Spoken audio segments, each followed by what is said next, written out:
One of the critical questions that no one ever asks when the story of Venezuela comes up is, well, how did Chavismo start? How did Hugo Chavez come to power? Why was he so popular? Why did he win 4 elections?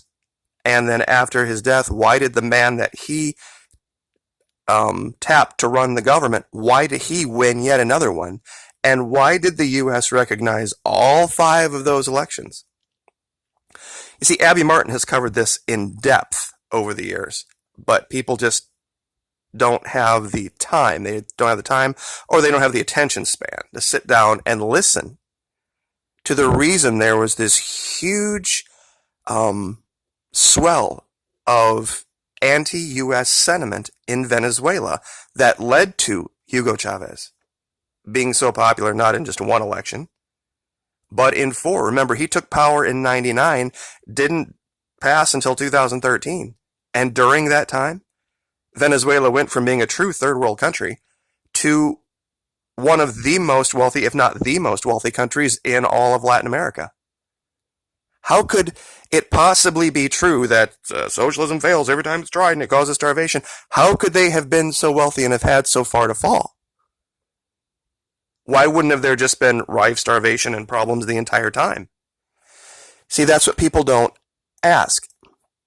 This article here, Ring of Fire Network, covers a lot of this, covers that ground. But there is a story out today. Wait until you hear this. If you are good at logic, if you can sit down and you can look at information logically and critically, you will see the gaping hole in the U.S. story here. This guy, Christian Zerpa, was a member of the Supreme Court of Venezuela and has defected to the United States. Okay. He's done so 2-3 days before the inauguration of Nicolas Maduro.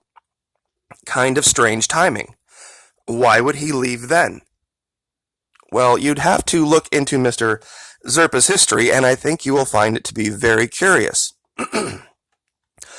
Christian Zerpa, who presided over the Electoral Council of Venezuela's Supreme Court, appeared in Orlando, Florida, with his wife and daughter Sunday, conceding an interview to right-wing news agency El Venezolano TV Miami. Zerpa is a member of the ruling United Socialist Party of Venezuela, serving as a leading lawmaker in both the National Assembly and the Parlisur, ready for this, since 1998.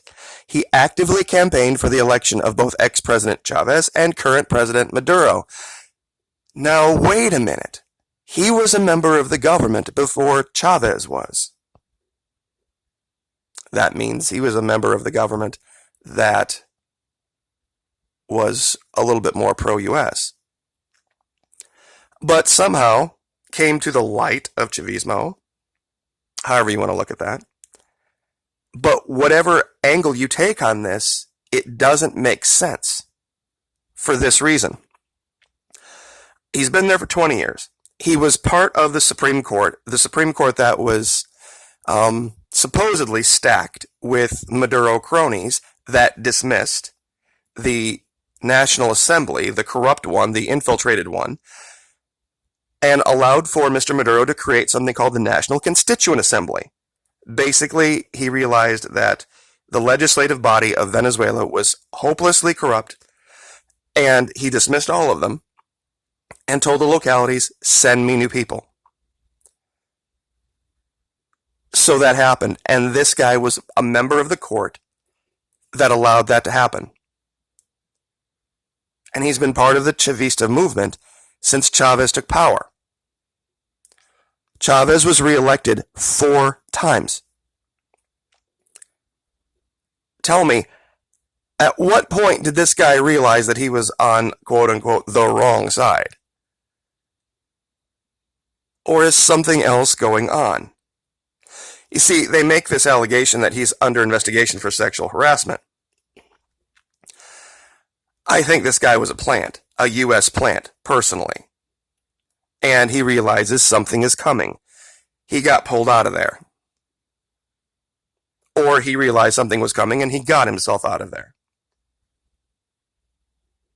But one way or the other, there's no way that any logical, sane person would say that this guy, after 2 decades of pushing for Chavismo, for social democracy, all of a sudden, one day, 4 or 5 days before the inauguration of Nicolas Maduro, becomes a anti-government protester. Does that even make sense to logic? And his explanations don't make any sense. In explaining his decision, Zerpa assumed a firm anti-Maduro position, claiming he was not prepared to form part of the institution that swears in the president on the grounds that he deemed the May 20 elections not competitive. Why were they deemed not competitive? Because his court was the one that allowed for the new assembly. He was part of this.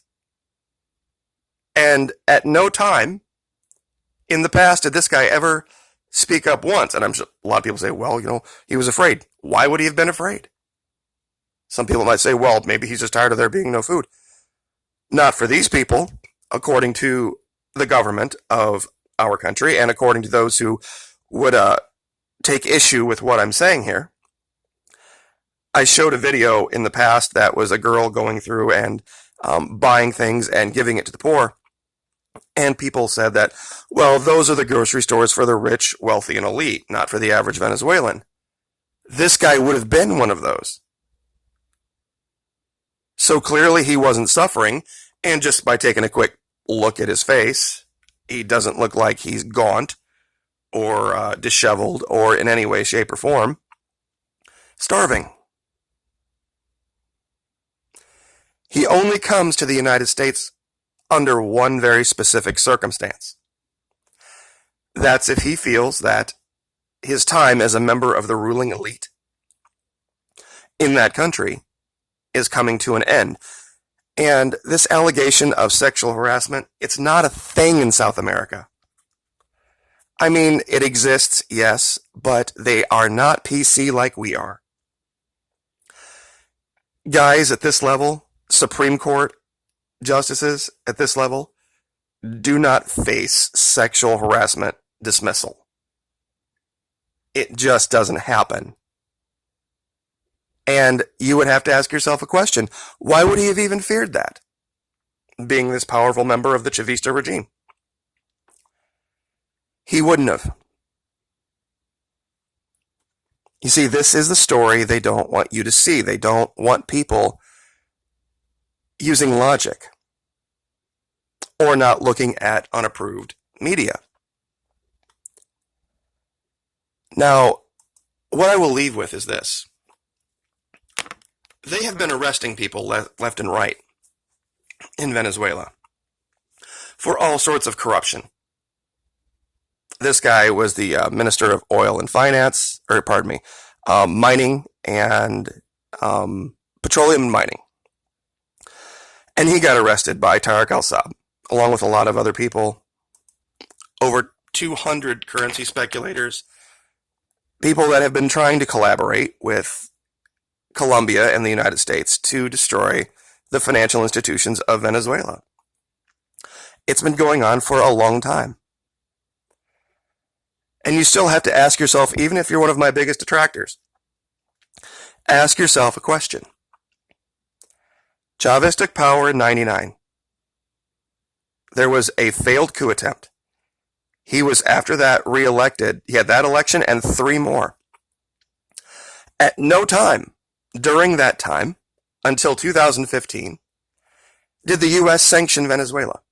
Did the U.S. do anything to attack Venezuela openly? There was never any stoppage of the purchase of oil. What changed in 2015? Maduro was just an extension of Chavez. Why all of a sudden was he the problem?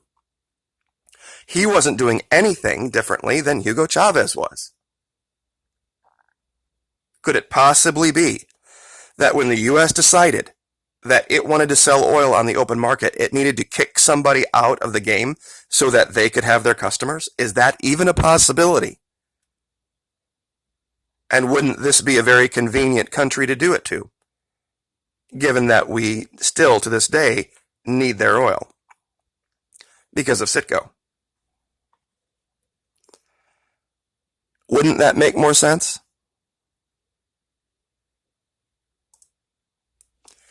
If you really want to get to the bottom of this, go to the Empire Files.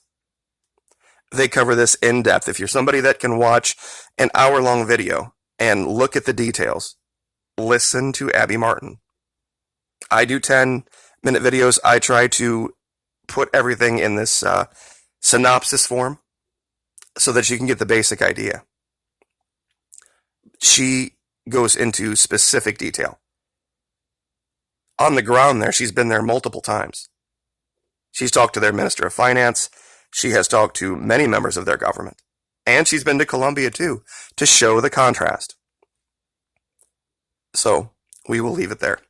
Like, share, subscribe. We will see you next time.